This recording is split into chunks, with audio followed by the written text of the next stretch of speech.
जननी जन्म सौख्यानां वर्धनी कुल संपदां पदवी पूर्व पुण्यानां लिख्यते जन्म पत्रिका आदित्याय च सोमाय मंगलाय बुधाय च गुरु शुक्र शनिभ्यश्च राघवे केतवे नमः गजाननं भूतगणादि सेवितं कपित्त जम्बो फलसार पक्षिदं उमासुदं सोह विनाश कारणं नमामि विघ्नेश्वर पादपंकज महागणपति துணை கொண்டு நவகிரக தேவதா துணை கொண்டு உலகெங்கும் வாழக்கூடிய நெக்ஸ்ட் ஜென் நேயர்கள் அனைவருக்கும் வணக்கம். நான் உங்கள் டாக்டர் வி ராஜ்குமார் சிவாச்சாரியார் பேசுகிறேன். எல்லாரும் எப்படி இருக்கீங்க? நலமா இருப்பீங்க நம்புறேன். தற்போது நான் பார்க்கக்கூடியது 12 ராசிகளுக்கான குணாதிசயங்கள். இந்த ராசியில் பிறந்தவங்க இவங்க இப்படி தாங்க இருப்பாங்க, இதை மாற்ற முடியாது. இது எல்லாருமே ஆவலாக ஒவ்வொருத்தரும் தெரிஞ்சுப்பீங்க என்றதில், ஐயோ என் ராசிக்கு என்ன சொல்ல போகிறாங்க, மேஷத்துக்கு என்ன சொல்ல போகிறாங்க, மிதுனத்துக்கு என்ன சொல்ல போகிறாங்க, சிம்மத்துக்கு என்ன சொல்ல போகிறாங்க அப்படின்னு ஒரு உத்வேகத்தோடு இருப்பீங்க. ஸோ நம்ம ராசிக்கு என்ன சொல்கிறாங்க, எப்படி கரெக்டாக சொல்கிறாரா சார் அப்படின்னு சொல்லி ரொம்ப ஆவலாக எதிர்பார்க்கக்கூடிய ஒரு சூழ்நிலை. இதையே நான் இந்த ஒரு கண்டென்ட்டாக இந்த ஒரு கான்டென்ட் வந்து எப்படின்னு கேட்டிங்கன்னா, இது எல்லாருக்குமே வாழ்க்கையில் தேவையானது. இப்போது ஒரு ஜாதகம் பார்க்குறீங்க, ஒரு கல்யாண பொருத்தம் பார்க்குறோம். நம்ம கல்யாண பொருத்தம் பார்க்கும்போது பொண்ணு வீட்டுக்காரங்க மாப்பிள்ளை வீட்டு ஜாதகத்தை காட்டும்போது என்ன தெரியுமா கேட்பாங்க, சாமி இந்த பையன் நல்ல கேரக்டரா அப்படின்னு கேட்பாங்க. இவன் எப்படி இவன் வச்சு பார்த்துப்பானா, பொண்ணை கடைசி வரைக்கும் வச்சு பார்த்துப்பானா, இவன் கேரக்டர் நல்ல கேரக்டரா, சிகரெட்டு பிடிப்பானா, தண்ணி இன்னி அடிப்பானா, எப்படி இருப்பான் அப்படின்லாம் சில பேர் கேட்பாங்க. நீங்கள் ஒரு சில படத்தில் கூட என் கேரக்டரையே புரிஞ்சுக்க மாட்டேங்கிறிய கேள்விப்பட்டிருக்கீங்களா? ஒரு சில படங்களில் சொல்லுவாங்க என்ன கேரக்டர். ஸோ இப்போ சத்யராஜ்னு நினைக்கிறேன், அவர் சார், அவர் தான் சத்யராஜ் சார் தான் நினைக்கிறேன். என் கேரக்டரையே புரிஞ்சுக்க மாட்டேங்கிறேன். என்னையா உன் கேரக்டர் சொல்லியா, நான் தெரிஞ்சுக்கிறேன், இப்போ தெரிஞ்சுக்கிறேன், உன் கேரக்டர் என்னையா சொல்லியா, நான் தெரிஞ்சுக்கிறேன் அப்படின்னு தான் இன்றைக்கி இந்த 12 ராசிக்கும் எப்படியும் இப்போ அதாவது சத்யராஜ் சாராக இருந்தால் கூட 12 ராசியில் ஒரு ராசியில் அவரும் பிறந்திருப்பார் இல்லையா, தெரிஞ்சிடும் இல்லையா யார் எப்படி என்ன சொல்கிறாங்க என்ன அப்படிங்கிறது. ஏன்னா அவங்கெல்லாம் வந்து ஒரு லெஜெண்ட், அவங்கெல்லாம் சத்யராஜ் சார்லாம் ஒரு லெஜெண்ட். அவங்களாம் அவங்கவுங்க ஃபீல்டு. எதுக்காக இந்த ஒரு வார்த்தையை நான் எடுத்தேன்னா, அந்த வார்த்தையை அவர் அடிக்கடி பயன்படுத்த, என் கேரக்டரையே புரிஞ்சுக்க மாட்டேங்கிறீ சொல்ல ஏதோ ஒன்று சொல்லுவார். அது எனக்கு அது ஃபுல்லாக தெரியல, ஏன்னா நான் ரொம்ப அதெல்லாம் பார்க்குறதில்ல. ஸோ அதனால் சொல்கிறேன். ஸோ அப்போ இந்த 12 ராசிக்கான குணாதிசயங்கள் என்ன அப்படிங்கிறத நம்ம தெரிஞ்சுக்க போகிறோம். இது மானுக்கும் பொருந்தும் பெண்ணுக்கும் பொருந்தும். ஆணுக்கு மட்டும்தான் இல்லை, பெண்களும் இந்த மாதிரிலாம் இருக்காங்க. இப்படி தான் இல்லையா, போய்கிட்டே இருறா, இப்போல்லாம் வந்து மரியாதையே கிடையாது. இப்போல்லாம் போடா எல்லாம் உன்ன மாதிரி 1000 பேரை பார்த்தாச்சு அப்படிங்கிற மாதிரி தான் இப்போல்லாம் தைரியமாக பேசுதுங்க எல்லாம் பொண்ணுங்களாம். அதெல்லாம் நீங்கள் பார்க்கக்கூடிய பெண்கள் 30 வருஷத்துக்கு முன்னாடி 25 வருஷத்துக்கு முன்னாடி இருக்கக்கூடிய பெண்கள் அந்த பாவாடை தாவணி அந்த ஒரு அடக்கத்தோடு ஒரு நார்மலாக அப்போ பார்த்த பெண்கள் வேறு. இப்போ 2K கிட்ஸுங்கிறான், 3K கிட்ஸுங்கிறான், புரிய மாட்டேங்குது ஒன்றும். போடா அப்படின்ட்டு போகுதுங்க.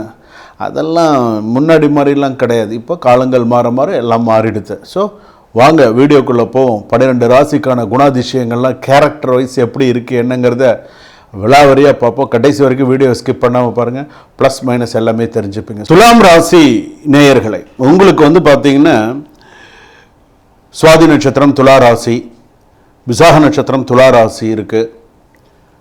அதே போல் சித்திர நட்சத்திரம் துலா ராசி இருக்கு. பேலன்ஸ் மாஸ்டர் அப்படின்னு சொல்லுவாங்க இவங்கள, பேலன்ஸ் மாஸ்டர். துலாம் ராசிக்காரர்கள் எல்லாரையும் ஹாப்பியாக வச்சுக்க முயற்சி பண்ணுவாங்க. ஆனால் அவர்களோட லைஃப் தான் ரொம்ப கன்ஃபியூஸாக இருக்கும். இவங்க வந்து எல்லாரையும் சந்தோஷமாக வச்சுக்கணும்னு நினைப்பாங்க. ஆனால் இவங்களுடைய சொந்த வாழ்க்கை கேள்விக்குறியாக தான் இருக்குது. டெசிஷன் எடுக்க முடியலன்னா லைஃபே டிலே தான். நீ சரியான நேரத்தில் சரியான டிசிஷன் நீ எடுக்கலை அப்படின்னு சொன்னால் உன்னுடைய கேரக்டர் வைஸ் அது வந்து உன்னுடைய டிலே. சில நேரத்தில் உன்னால் எடுக்க முடியாது, சில நேரத்தில் கரெக்டாக இருக்கிற, சில நேரத்தில் உன்னால் ஒன்றும் பண்ண முடியல.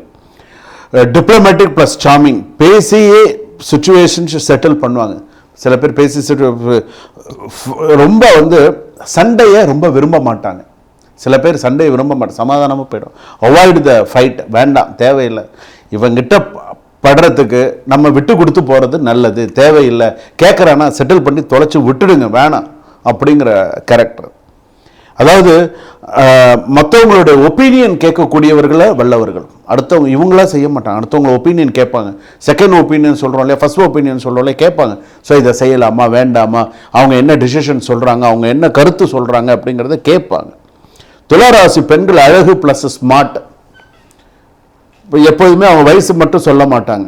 ஸோ அவங்களுக்கு இப்போ அவங்க வயசு வந்து 45 ப்ளஸ்ன்னு வச்சுக்கோங்களேன், கேட்டால் 35-36 தான் சொல்லுவாங்க, அந்த மாதிரி இருப்பாங்க. அட்டென்ஷன் பிடிக்கும், ரிலேஷன்ஷிப் ரொம்ப முக்கியமாக மெயின்டைன் பண்ணுவாங்க. இதெல்லாம் அவங்க கேரக்டர் வைஸ் இருக்கக்கூடிய ஒரு நல்ல விஷயங்கள். ரொமான்டிக் கேரிங் ரொம்ப அதிகமாக இருக்கும், ரொம்ப ரொமான்டிக் பர்சனாக இருப்பாங்க, கேரிங் இருக்கும், பார்ட்னருக்குலாம் இம்பார்ட்டன்ஸ் கொடுப்பாங்க. நீ ஹாப்பின்னா நான் ஹாப்பி, அவ்வளோதான். If you are happy I ஆம் ஃபுல்லி ஹாப்பி. ஸோ அந்த மாதிரி கடைசி வரைக்கும் போவாங்க. So this very good. So என்னென்ன 2 விஷயம், ஒன்று கன்ஃபியூஷன் அதிகமாக இருக்கும், சில நேரத்தில் 2 மனசு இருக்கும், கொஞ்சம் அது கொஞ்சம் இருக்குது, இல்லைன்னு சொல்ல முடியாது. மேரேஜ் லைஃப்லாம் கூட அட்ஜஸ்ட் பண்ணுவாங்க, காம்ப்ரமைஸ் அதிகமாக இருக்கும். குடிமான வரைக்கும் துளாராசிக்காரர்கள் கன்னியாராசிக்காரர்களை கல்யாணம் பண்ணினால் சிறப்பு. துளாராசிக்காரர்கள், அது சுவாதி நட்சத்திரம் துளாராசியாக இருக்கீங்கன்னு ஒரு பேச்சுக்கு வச்சுக்கோங்களேன், நீங்கள் கன்னிராசியில் கல்யாணம் பண்ணினா லைஃப் உங்களுக்கு சக்ஸஸ்ஃபுல்லாக இருக்கும். ஸோ அவங்களோட ஒரு இது ரொம்ப அதிகமாக நல்லா அது யோகமாக இருக்கும்.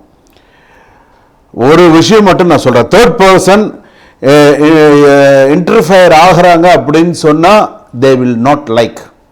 உன் வேலை என்ன உண்டோ அதை நீ பார்த்துட்டு போ, எனக்கு தெரியும், you no need to interfere in my, இது ஞாபகம் வச்சுக்கோ. இப்போ நான் சொல்ல வருது உங்களுக்கு புரியும், என்னோட விஷயத்தில் தலையிட மாதிரி.